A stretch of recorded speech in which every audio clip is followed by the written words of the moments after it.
Today on Criminal Minds, we talk about burlap bags and barbed wire. Stay tuned. You're tuning into the destination for TV superfan discussion, AFTERBUZZ TV. And now, let the buzz begin. Hello, everybody. Welcome back to AFTERBUZZ TV. We are here doing the Criminal Minds after show.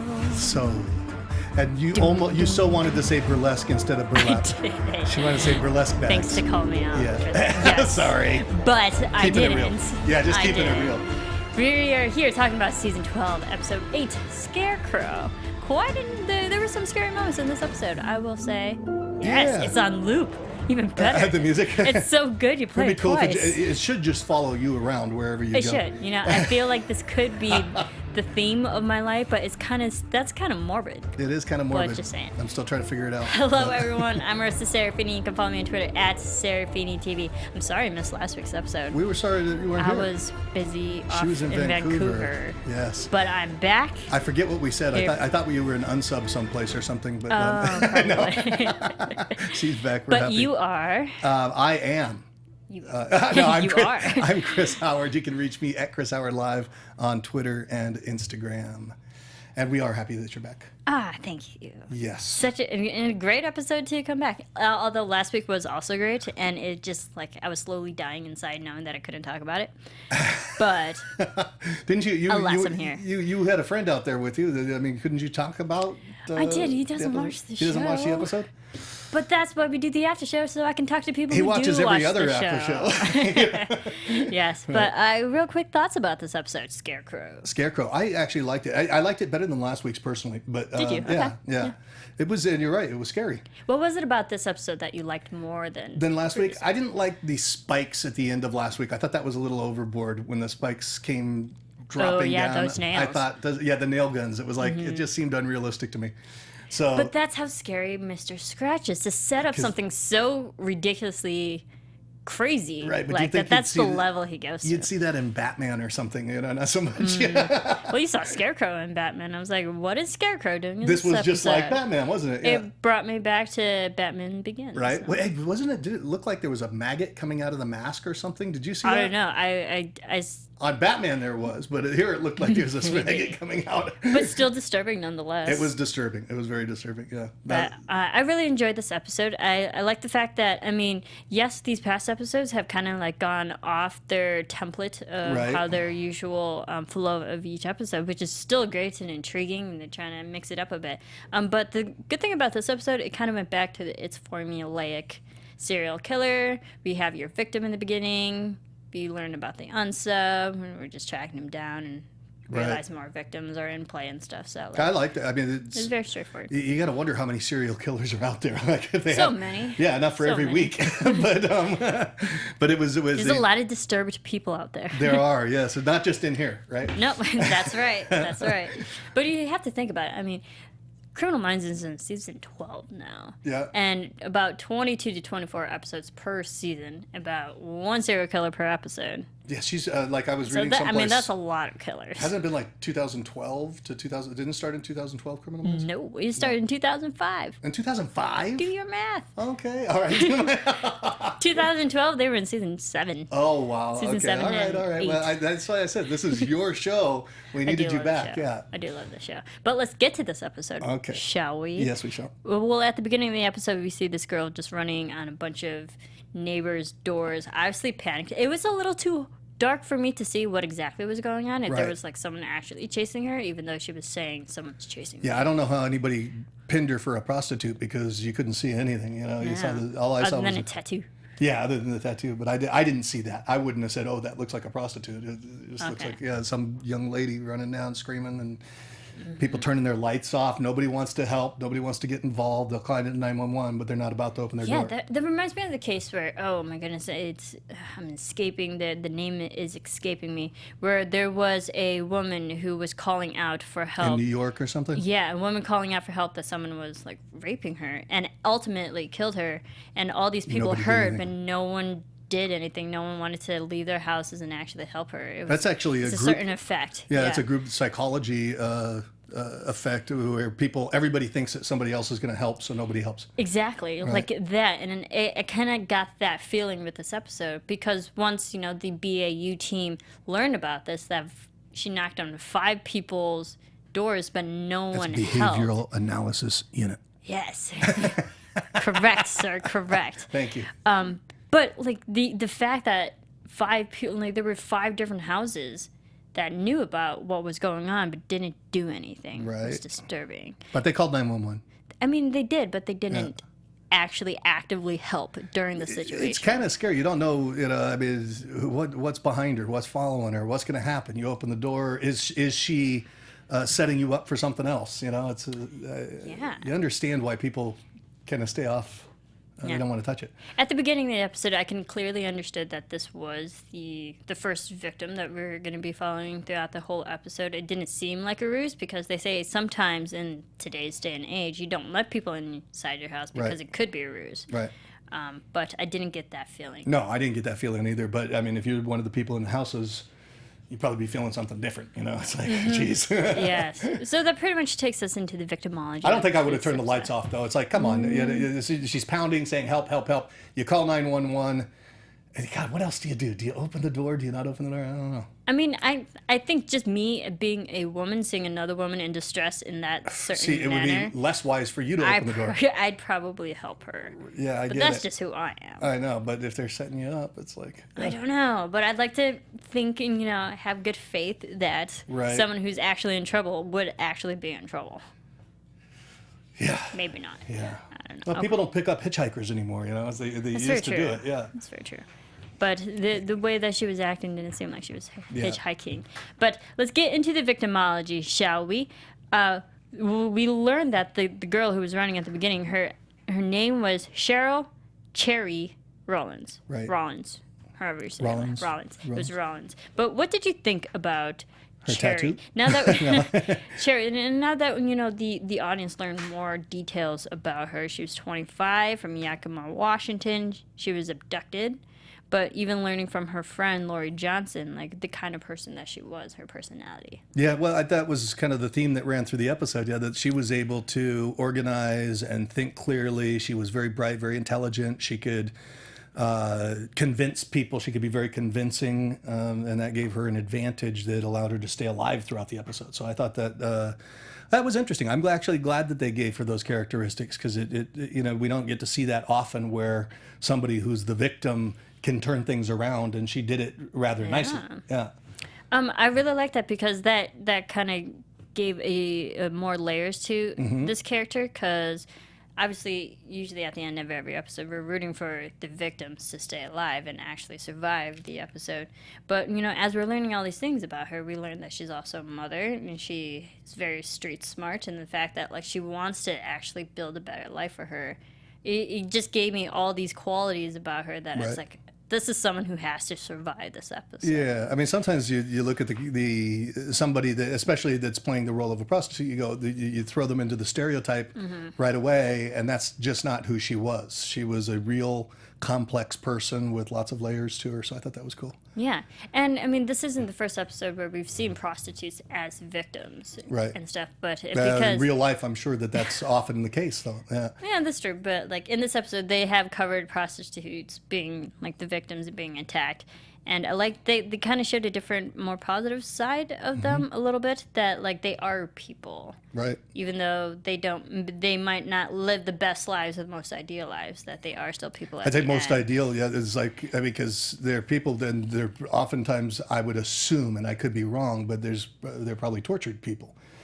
Just emotionally, and some of them would take me to task and say, "Who are you saying is tortured?" I got it all together, but it's it has to be emotionally draining to do something like that. Yeah, but in the end, they are people, and they still have goals and dreams, just like anybody else. Yep. And that's why I appreciate that they brought that up. But the other victims that unfortunately had untimely demises as well, there was like 4 different victims that were unburied that they found throughout the whole episode. I was like, wow. So they start seeing the victims show many. up in the riverbed because I guess it's what are they? It's a drought. Oh no, there was a flash flood. flash flood that kind of unveiled Brought the bodies up. the bodies and made them come to the surface. We had Debbie McDermott, who was 27, also a prostitute. She died 3 weeks ago, found in a creek.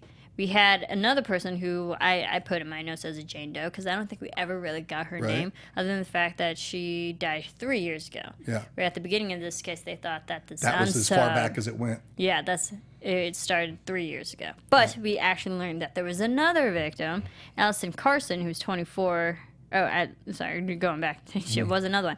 Wendy Baldwin was 5 years ago, and they said that she was probably the first one. 5 years ago, and she wasn't a prostitute. She was not a prostitute. She was like straight A list, president of 4-H club overachiever. I have in my You know what they notes. do in 4-H? They like take care of little animals and stuff. No, I know. Okay. I'm from an agricultural Oh, town. I'm sorry. I Trust wasn't me. telling you anything you didn't know. By the way.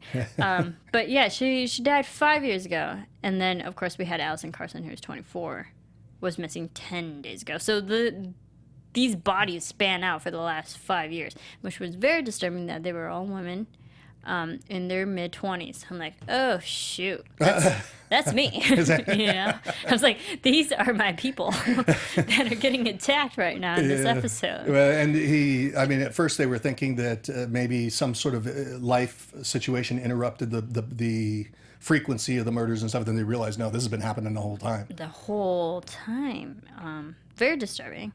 And I feel bad for all these girls because even Garcia was like, I hope you have a happy ending. I hope you have a happy ending. And unfortunately, Wendy Baldwin did not. Yeah. Did not. I felt bad for her, though. Like, I feel bad for all the girls. But the fact that it started off as such an innocent person. Right. And then it just kind of transferred And a good person, too. She was, yeah. it sounded like she was like really being nice to this guy that was the nobody only else was person being who nice was to. generally nice to him, Right. and he mistook it for affection, Yeah. and it kind of went beyond that. Yep. It wouldn't be the first time that happened in this episode either. But that kind of takes us to the actual unsub. We eventually learn is Kevin Decker. But what did you think of Kevin? His whole how about we talk about his first appearance in the burlap bag covering his head? That was weird. It as was a a little out scarecrow. of place. It was like, it was a surprise for sure.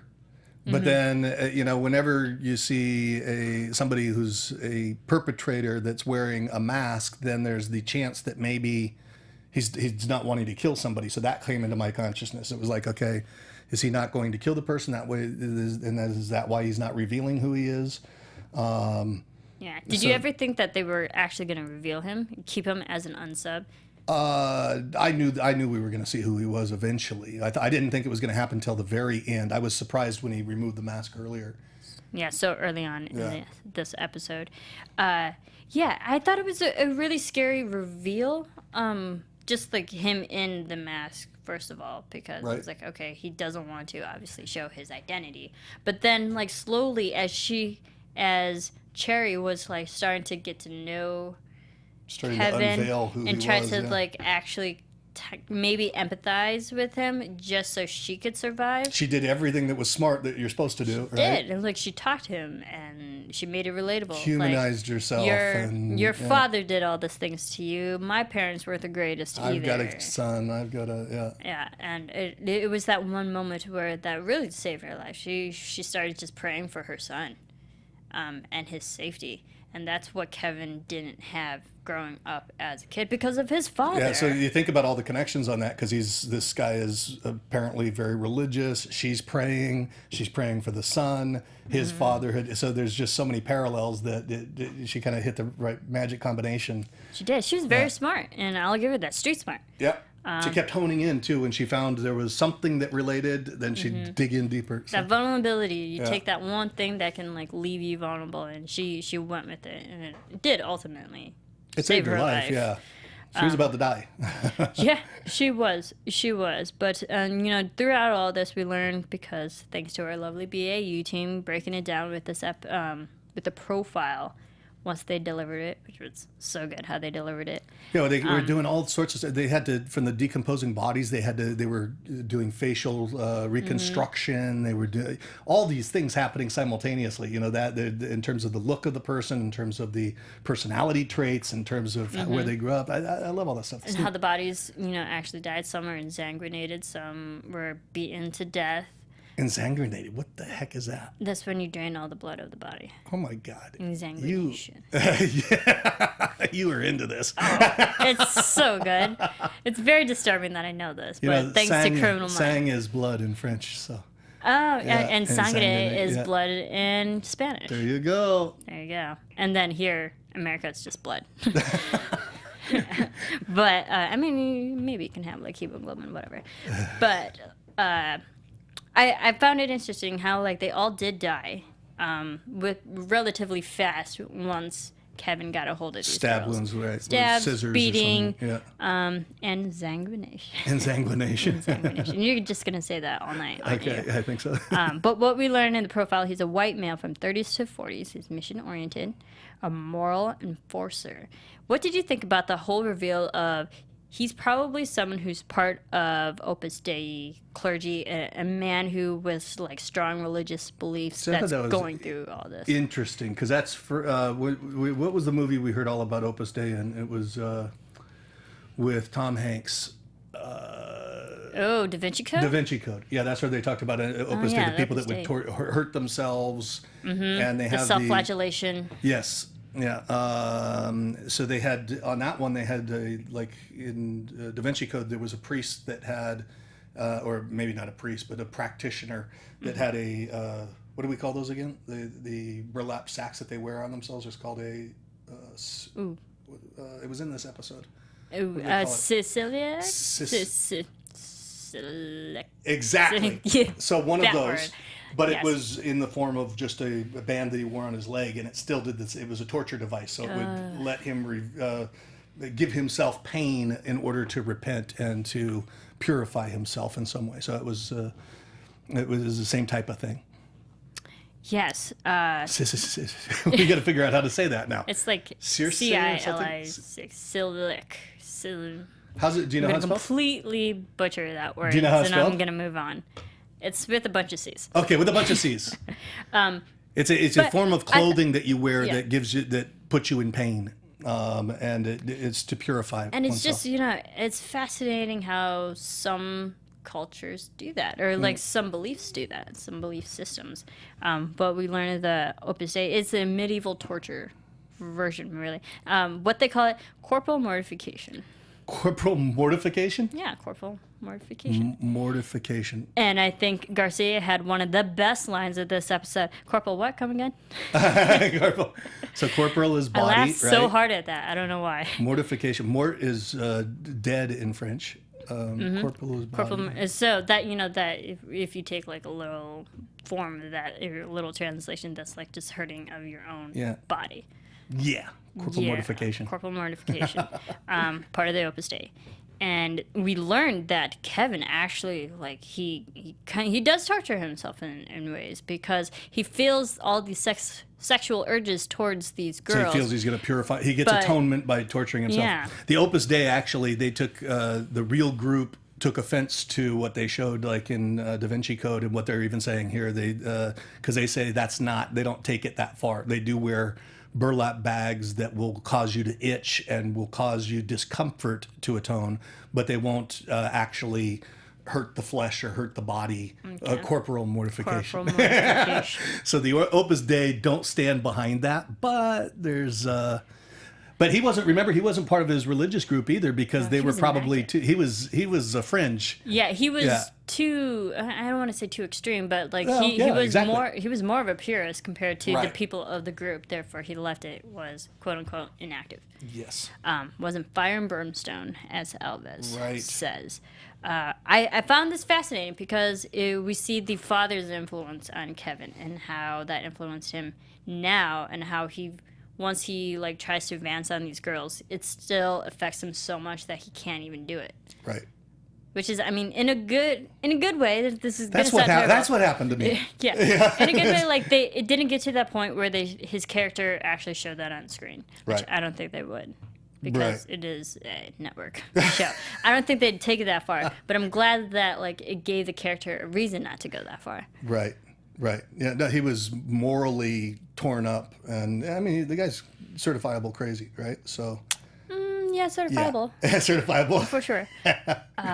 But, I mean, he kind of had what was coming to him, too.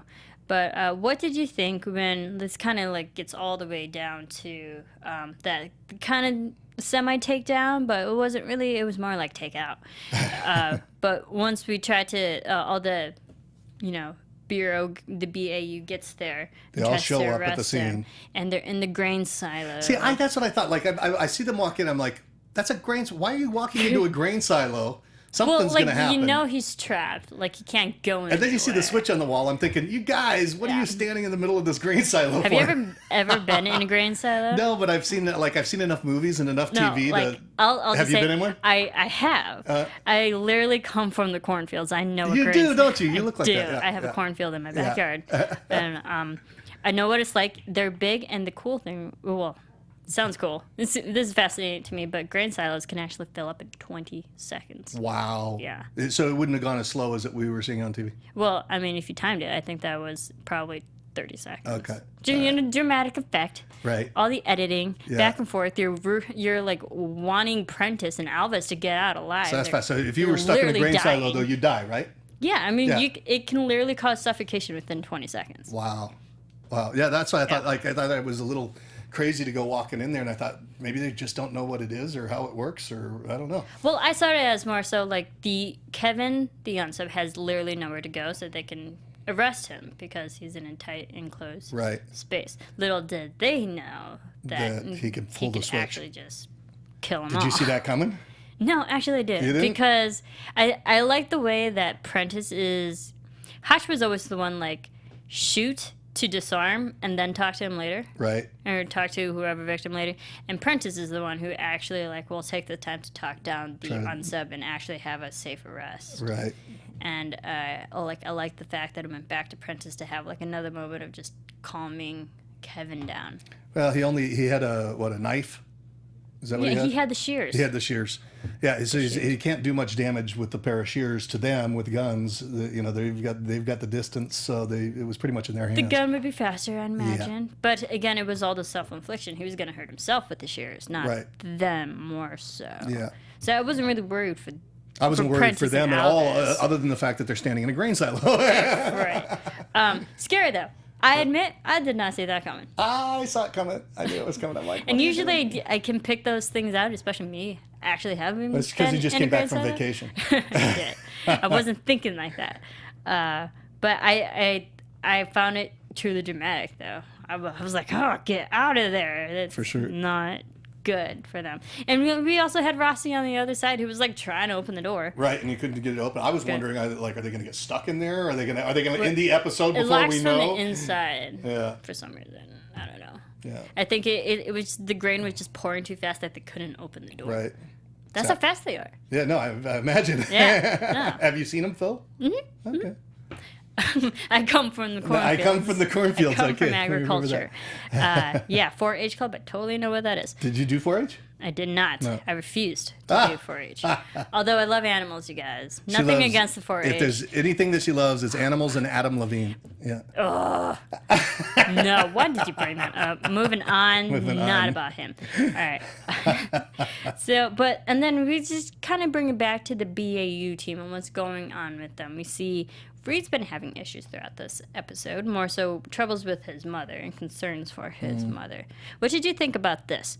Because we know Diana Reed, his mother, is suffering from Alzheimer's and some paranoia issues as well. She got moved to the new clinic in Houston, but apparently she's not doing too well, and it's causing concern for Reed. Right. Yeah, it's I think it's just another human plot line that runs through everything, and it sounds like he's going to take some time off. We don't know where that's going to go. Do you think he's actually going to leave the show for a few episodes? I don't know. I hope not. Although, because news are saying that Matthew Gray Gubler, who plays Reed, he wants to take a slight step back in Criminal Minds, and I don't want that because we're already losing like the lead male characters of the show. Right. We can't have another male character Go. leave. Right. That would suck, honestly. But we do know that Jane Lynch is coming back to play his mom. And I hear that's going to be a really tearjerker of an episode. Yeah, she's a fantastic actress. So. She's amazing. Yeah. She was just on Home and Family. Oh, was she today? A couple days ago, actually. Yeah, but I'm excited for that episode, and I think that's just a good setup because we've had mentions of his mother throughout this whole season, but we haven't seen her yet, and we know that she's coming back for an episode. So I think that's just a good setup for what we're going to see in a future episode. Right, yeah. Hopefully make him come back. Yeah, for sure. I thought it was good because we had Prentice and JJ both consoling him. And these are real issues that people deal with every day. You know, Yeah. that families have to deal with. So I thought that was really sweet because those two have been, in the season for so long that they know what's going on with Reed's mother. So the fact that like they were both understanding and actually consoling him, they're like really the only people who are still there on the team that knows what Reed's really going through. right. I mean, Rossi maybe too, but I thought it was just a good humanistic moment. Yes. Between them. Also, we had, we saw it from really like last episode and stuff, but Scratch, Mr. Scratch, and then Prentice is like, we still have to take him down because he's not just someone who's disrupting our lives, he's just a terrorist. Right. Do you think they'll catch him soon? No, I think they'll let that one drag out. It's like you got to wonder if in real life if there's people like Mr. Scratch that give the law enforcement agencies so much trouble. I don't really get the sense that there really are. Really? Yeah, I mean, you hear about serial killers and stuff like that, but people that are playing and going after them at that level, that type of thing, I don't know. Unless we're talking about the drug cartels or something like that. Someone who's just like a recurring issue. Right, yeah, someone who's out there that just hasn't been caught. You look at the Guzman guy from Mexico and stuff like that. And, Right. But this Mr. Scratch and his diabolical nature, I don't know. Well, I just hope that they wrap up Mr. Scratch soon. I hope he's not someone who carries throughout the whole Really? season. But I think that kind of leads into my next question. But we get a new agent, Stephen Walker. And they built it up too in the previous episodes that were eventually that they had the budget to hire another agent. Yet another new face on the show. And not as a replacement for Hotch, but a lot of people are saying replacement. I say it's a fill-in. Right. It's to fill the void, not replacing him, just to fill the void. I think it's replacing. Oh, do you? Filling the void, replacing. It's just a different way to say it, Well, he's obviously, no one's going to replace Hotch. Right. He's a pivotal and integral character on this show, and no one's going to be a Hotch in our lives, no matter who they bring on. in our lives. But I think, what do you think of Stephen Walker? And I don't know that much about him, so I'm looking forward to seeing what. Like you said, you recognized him from where? I recognize him from another show. We had the actor Damon Gupton who plays Stephen Walker. He was in Bates Motel. Oh yeah. Bates Motel, which we both love. So good. But I'm excited because we know that Prentice hired him. They worked together on a case for Interpol, so he's worked with the big heads up there. For BAP, right? BAP. Which stands for what? Oh, don't make me say it. I'm not even gonna try. I'm sorry. I was looking it up earlier and I completely butchered it. But it's written in Swiss. Yeah, some form of Swiss Polizia. branch of Interpol. Yes. And I'm not going to say it because I don't want to offend anyone. But he worked in foreign counterintelligence. And Dave already knows him. Rossi knows him. Yeah. So do you think he's going to fit in well with this team? Oh, I'm sure he will. Yeah. Yeah? Yeah. I don't think that's going to be a problem. He seems like a pretty easygoing guy. Well, he already has rapport with Rossi and Yeah. Prentice. And as the BAE team is kind of profiling already. They're like, Right. well, Prentice wouldn't hire someone that she didn't She wants to dig up trust. the gossip. Yeah. They're like someone that Or Garcia Like wanted to she- dig up the gossip. trust. Well, you know, Garcia's the one who likes to gossip. Yeah. But in a good way. It was more so for like the concern of the BAE. Right. It was like they could hire someone who could be completely wrong and ruin the dynamic, but it should be someone who actually I think Prentice is more enhances switched on than that. the team, not hinders. Yes, I agree. What was that? No, I just said I think Prentice is more switched on than that. I think she's going to choose wisely and find somebody Oh, to yeah. augment and add to the mean, mix. She has the experience, and she's been around the world. I mean, she knows how to run things, so Mm-hmm. I have faith in her. If she believes in this guy, so can I. All right. I said it. Overall, See, this is why we missed you. This is why we couldn't do the show without you. Like you, love like the the way show. you talk, like you're so into, like it's real. It's like a parallel reality. because it is. Because it is, you guys. I miss Hutch too, but you know what? I'm open to Stephen Walker from the All right. BAP. We'll see what he's Foreign got. counterintelligence, what he has to add. Do you think his character will help take down Scratch? Oh, that's a good question. What was his specialty? Did we say Foreign counterintelligence. foreign counterintelligence? And we know Scratch really works domestically, so Yeah, we'll have to see. We'll have to see. I'm sure it's going to be applied toward that. So we'll see how it. I sure hope so. I just hope that they take down Scratch soon so we can wrap up the storyline. Yeah. All right. So, anything else about this episode? No, I liked it. I like the realism of it. I like the episodes that are more that I can get a grasp on and go, boy, that could really happen. Yeah. That's something that's that's what I like the most. I really liked it, and I love the quotes in this episode. The first quote was, God sometimes takes us into troubled waters, not to drown us, but to cleanse us. So we got that religious undertone with that quote. And then the ending was amazing. Sometimes good things fall apart, so better things can fall together. You like that? Marilyn Monroe. Yeah. And that's just like the perfect quote to sum up what's happening in the BAU team. You know, things fell apart, people left, and sometimes that opens the doors for things to become bigger and better. Yep. Then you're cruising. I liked it, and that was by Marilyn Monroe. All right, so let's get to a fun segment that I like to call Profile. Profile. Did you do this last week? No, not without you. Probably We missed not. it. But cool things about, yes, definitely go to cbs.com and you can find out these fun facts too. But if you haven't, I'll name a couple cool things that you might not know. Okay, let's I hear it. mentioned one of them. It only takes 20 seconds for an adult to be engulfed and grained in a silo, That's a good with fact. Blake. suffocation being the leading cause of death. That's I where wonder I got what would it. be the number 2 cause of death. Be like I don't scrunching know. you up. I don't know. I don't want to think Yeah. about it. I don't know. This case in this episode nods to a real serial killer who remains at large and is known as the Gilgo Beach Killer. What about that? This case in this episode is a nod to a real Oh, really? serial killer who Okay. still remains at large and is known as the Gilgo Beach Gilgo Beach Killer. Killer. Okay. So hopefully we find the Gilgo Beach Killer. All right. Or is it Giljo? I don't know. Opus Dei, the practice of the corporal mortification, was a large story point in this episode, harkening back to centuries ago where the use of burlap was typically used to increase the level of inflicted pain. We talked about that a little Yeah. bit, but Yeah. And Decker, the name Decker, is the last name of the episode's serial killer and was named after one of Karen Macer's close friend from college. Karen Macer, who is an executive producer, and she was also the writer of this Got it. episode. So is her close friend, and she names the murderer after her.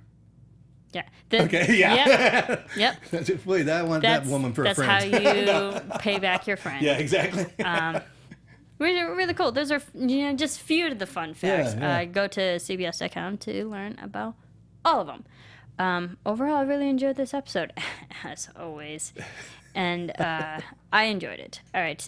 In the meantime, we can't do predictions because all these are very self-contained. Other than the fact that I think they're eventually getting takedown Scratch. But in the meantime, Rick and everyone keep following you. Keep following me. Reach out at Chris Howard Live on both Twitter as well as Instagram. Yes, and you can follow me on Twitter at Serafini TV. You can follow all of us here, Twitter, Facebook, Instagram. all those fun social media platforms. Check us out, iTunes, rate, comment, subscribe, download all that stuff as well. Thanks to everyone for tuning in, and definitely in the live chat. You guys are great. I see you there.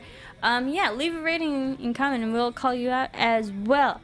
Love you all, and thanks for tuning in and watching. We will see you next time. Ciao. From executive producers Maria Menounos, Kevin Undergaro, Phil Svitek, and the entire AfterBuzz TV staff, we would like to thank you for listening to the AfterBuzz TV network. To watch or listen to other after shows and post comments or questions, be sure to visit AfterBuzzTV.com. I'm Sir Richard Wentworth, and this has been a presentation of AfterBuzz TV. Buzz you later. The views expressed herein are those of the hosts only and do not necessarily reflect the views of AfterBuzz TV or its owners or principals.